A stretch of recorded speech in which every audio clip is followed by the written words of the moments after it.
Salut, salut, salut. Bonjour les précieuses mamans, les femmes qui passeront par ici. Je vous salue précieusement dans le précieux nom de Jésus-Christ. Ce matin, je fais cette vidéo pour revenir un peu sur la symbolique du ministère chrétien qui coiffe, ou si vous voulez, qui couvre cette page YouTube, cette chaîne, Mombrella. Euh, Mombrella, c'est justement une initiative qui appartient à un ministère chrétien qui s'appelle DAFGLO. DAFGLO, DAFGLO, c'est simplement Dieu aime les femmes and God loves women. Et c'est un ministère que le Seigneur a inspiré pour toucher, pour atteindre les mamans, les mères, qui sont d'abord des femmes, bien entendu. On le rappelle toujours dans nos événements qu'avant d'être mère, on est d'abord une femme. Et cette année, justement, lors de notre dernier événement, la fête des mères 2024, Mom's Party, le Seigneur nous a rappelé que nous devons réveiller la mère qui sommeille en nous, la femme, pardon, que en tant que mère, nous devons travailler à réveiller la mère qui sommeille en nous, à laisser vivre la mère qui sommeille en la femme, pardon, à laisser vivre la femme qui sommeille en nous, à entretenir la femme qui est en nous, à laisser s'exprimer la femme qui est en nous à travers ses rêves, à travers ses désirs, à travers ses aspirations, ok, qui bien sûr doivent correspondre à celles de Dieu. Parce que bien souvent, on le sait, quand on devient mère, parfois on assassine la femme, on la met dans un tiroir, ou on lui donne un somnifiant, on demande de dormir, on laisse juste la mère s'exprimer, les besoins de la mère, les soupirs de la mère, les difficultés de la mère, et les attentes de la mère. Et pourtant, on reste femme. Et parfois, ça crée des problèmes dans le couple. Parce que l'homme, lui qui est resté homme, et qui en face de lui a déjà deux personnes en une, cherche la femme. Parfois, il est fatigué de voir la mère. Qu'on lui présente, il veut retrouver la femme. Et c'est un dilemme, mais ce n'est pas impossible de trouver un équilibre entre les deux. Ok, on ne demande pas de négliger son rôle de mère, pas du tout. C'est même impossible de le demander ici, parce que c'est une des choses qu'on va encourager certainement. Mais il est question plus de laisser vivre la femme, en fait. De laisser éclore la femme, de laisser même pas vivre seulement, mais s'épanouir et se réaliser. Alléluia. Parce que beaucoup de nos rêves, parfois nos grands rêves, nos missions de vie, parfois nous avons eu des bribes dans notre jeunesse, dans notre célibat, nous avons eu des bribes. Le Seigneur nous a souvent donné des bribes. Et en fait, quand il le donnait, c'était à l'étape où on était encore femme, pleinement femme. Quand on devient mère, parfois on a l'impression que notre rôle de mère vient balayer tout ça. Et puis, on se retrouve juste dans ce rôle-là. Non, ce n'est pas de ça dont il s'agit. C'est pas ça. C'est pas ça. Je ne crois pas que ce soit ça la vision de Dieu. Dieu prend tout. Dieu prend tout de ce qu'il nous a donné dans nos vies et il veut en faire quelque chose. Donc, quand on devient mère, on ne jette pas à la poubelle ses rêves de jeune fille ou de jeune femme. Les rêves qu'on avait avec Dieu, on ne les met pas à la poubelle du tout, du tout, du tout, du tout. Parce que sachant que nous rendrons compte à Dieu pour chacun de nos rêves, les rêves qu'il a mis dans nos cœurs, les projets qu'il a déposés dans nos cœurs et que nous avons su un jour de nos vies que c'était vraiment divin. Ok, je ne parle pas des envies, genre je rêvais d'avoir une voiture, je rêvais, encore que même à ce niveau aussi, ok, la parole de Dieu nous dit que si tu fais de l'éternel tes délices, tu donneras ce que ton cœur désire. Dieu tient compte de nos désirs aussi. Parce qu'il faut toujours rester dans l'équilibre. Les extrémismes, j'aime pas trop. Il faut rester dans l'équilibre. Dieu aime aussi nous satisfaire de nos désirs, ok?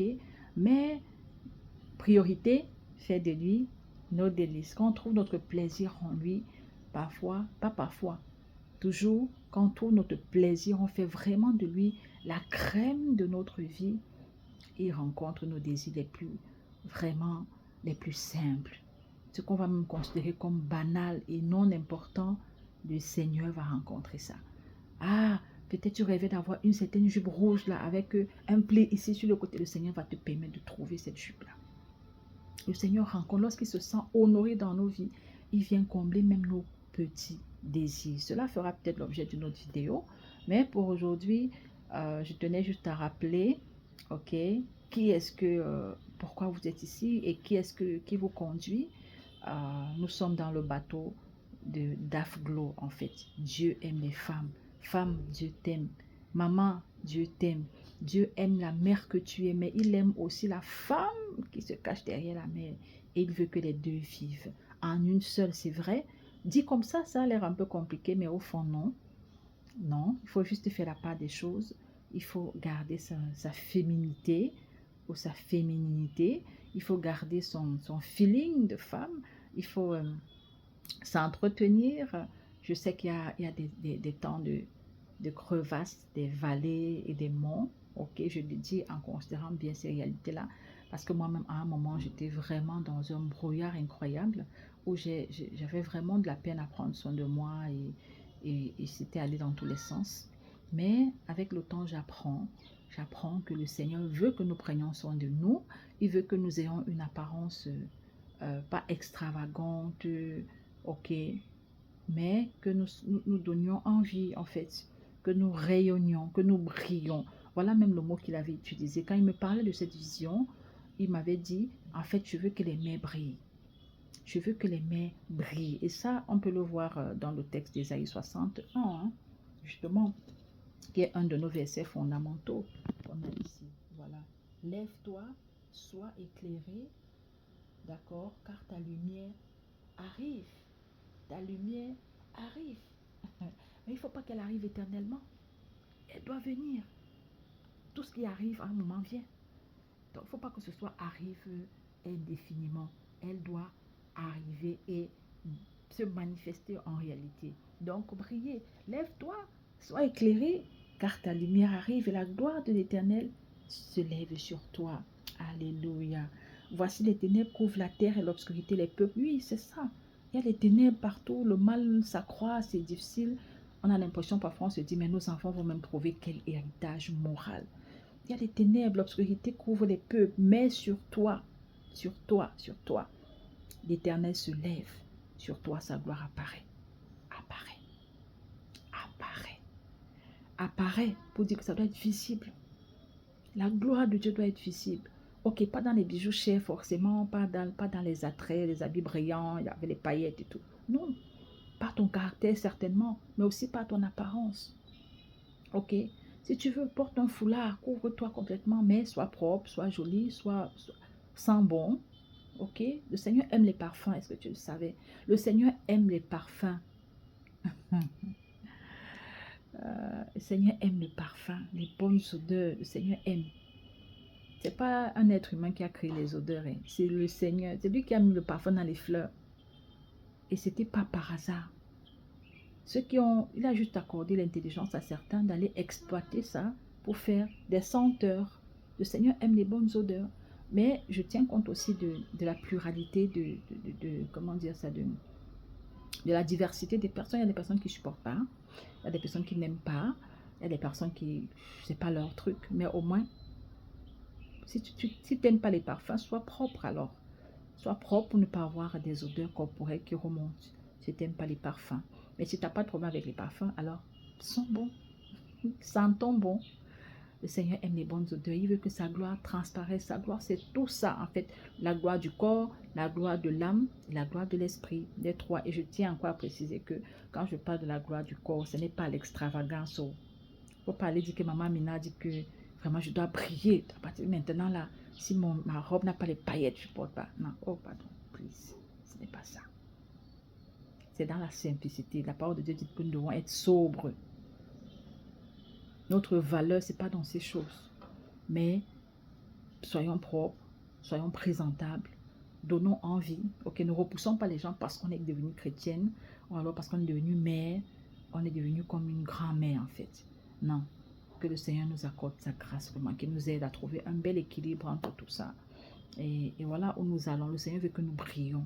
Nous brillons par notre intelligence, nous brillons par notre sagesse, nous brillons par nos attitudes, notre caractère. Nous brillons aussi par notre apparence sans extravagance, propre, élégante comme la femme du Proverbe 31.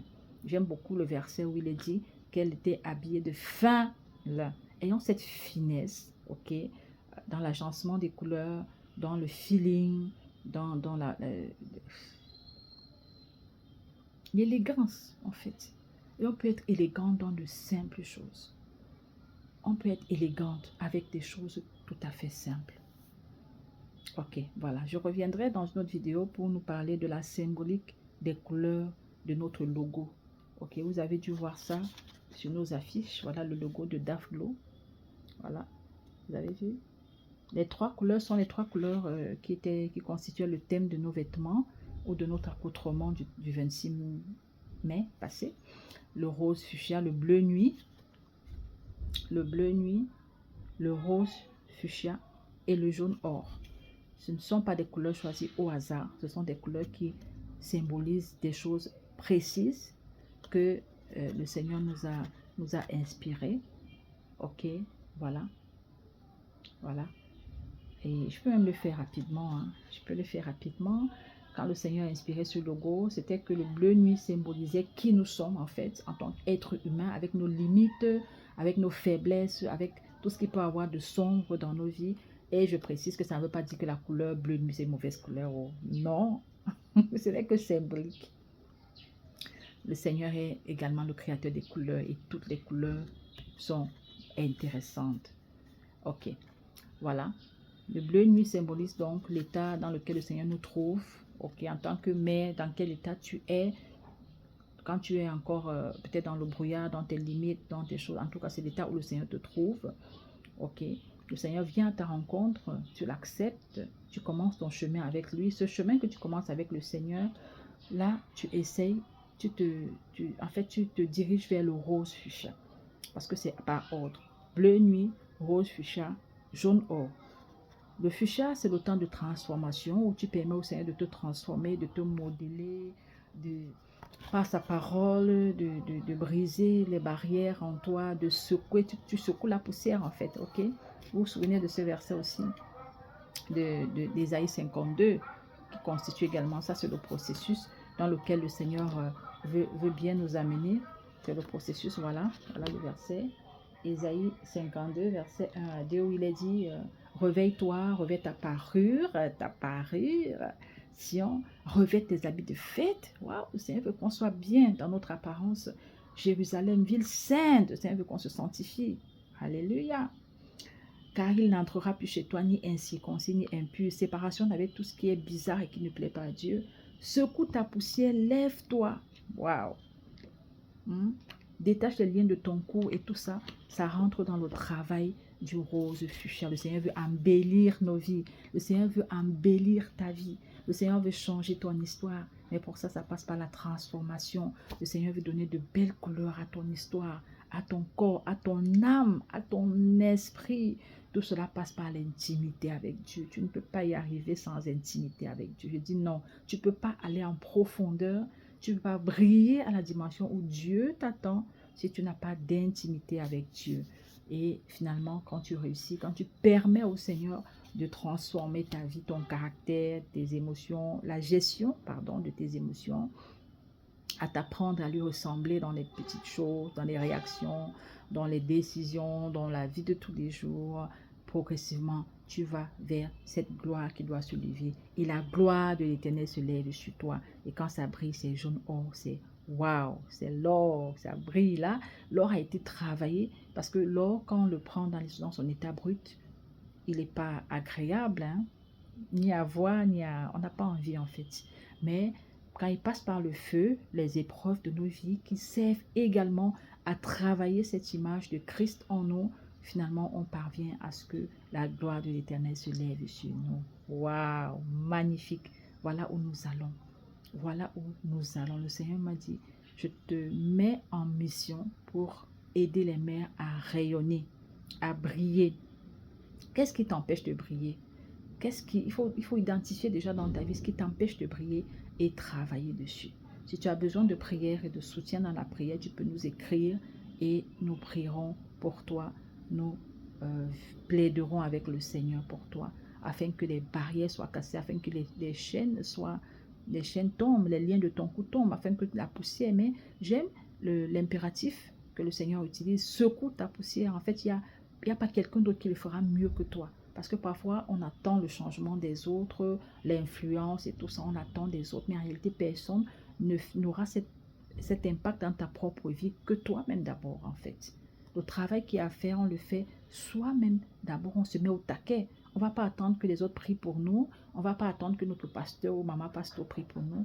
Mais nous-mêmes, on va se mettre au travail parce que ces résultats-là, nous en jouirons les premières. Alléluia, que le Seigneur nous fortifie, nous aide à nous bien nous positionner pour permettre à sa gloire de se manifester pleinement dans nos vies. Vraiment, soyez bénis les mamans. Je m'arrête là, je peux parler toute la journée de ce sujet parce que c'est tellement passionnant et le Seigneur a encore beaucoup de choses à nous donner, à manger, à consommer par rapport à ça. Mais on va s'arrêter là pour aujourd'hui. Soyez bénis pleinement. Soyez remplis de la présence de Dieu. Soyons remplis de la présence de Dieu. Marchons par l'esprit et nous n'accomplirons pas les désirs de la chair. Soyez bénis au nom de Jésus-Christ. Et à la prochaine, avec beaucoup de plaisir, s'il plaît à Dieu. Allez.